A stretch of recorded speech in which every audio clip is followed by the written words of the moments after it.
Køreplader i plast, 100% LDPE genbrugsplast, er uundværlig på de fleste danske byggepladser.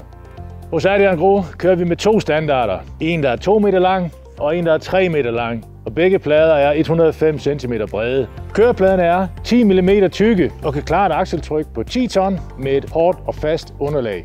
Der findes også andre varianter fra 6 op til 22 mm, som naturligvis kan tage mindre eller mere akseltryk.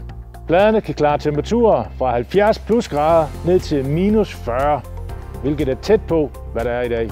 Køreplader i plast kommer i flere forskellige udformninger med hensyn til bærehåndtag.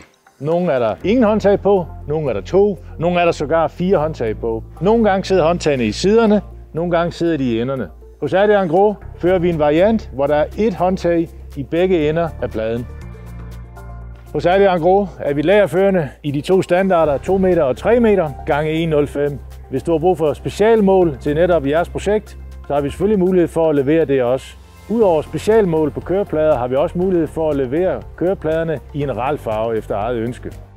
Ring eller skriv, hvis du har brug for et tilbud på småt såvel som stort.